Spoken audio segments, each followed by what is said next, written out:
क्या आपके घर में कभी मंदिर में कोई मूर्ति खंडित हुई है? कभी किसी मूर्ति का कान या कंठ खंडित हो गया हो तो आप सोचते हैं ऐसा क्यों हुआ और हम अब इस मूर्ति का क्या करें।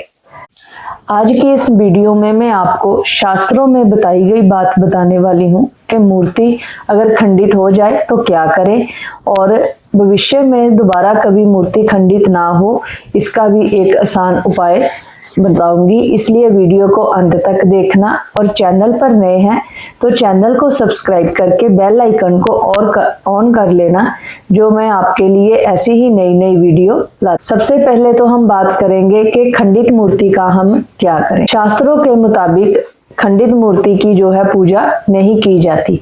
अगर कोई मूर्ति खंडित हो गई है तो आप उसे किसी नदी में प्रवाहित कर दे या फिर आप उसे मिट्टी के नीचे दबा दें, लेकिन खंडित मूर्ति की पूजा कभी भी ना करें। लेकिन अब सबसे बड़ी बात कि मूर्ति हमारी खंडित होती क्यों है, मूर्ति कभी कभी टूट क्यों जाती है, कभी कभी बार बार ही ऐसा होता है तो हमारे मन में बहुत विचार आते हैं कि ऐसा क्यों होता है।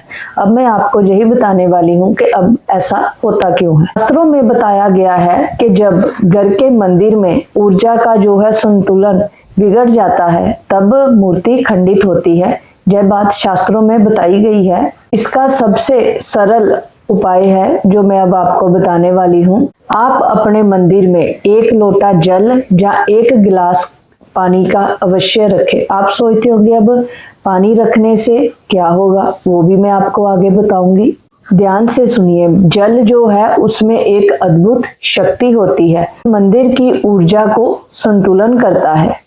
प्रतिमा में जो ऊष्मा यानी कि गर्म ऊर्जा होती है, जल उसे शीतलता देता है। मतलब कि जो ऊर्जा मूर्तियों से गर्म ऊर्जा उत्पन्न होती है उसे जल जो है वो शीतलता देता है। इसलिए बड़े बड़े मंदिरों में भी प्राण प्रतिष्ठा मूर्तियों के पास जल अवश्य रखा जाता है।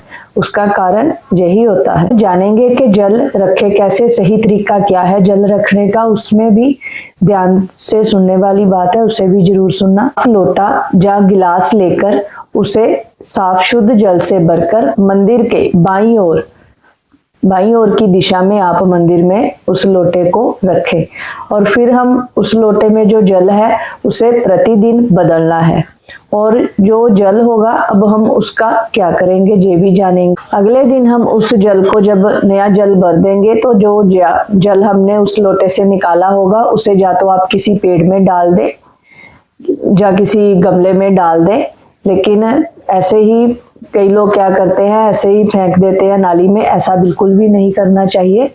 उस जल को आप किसी भी गमले या पेड़ में डाल दें, फिर उसमें आप नया जल भर दें और उसे फिर मंदिर में रख दें।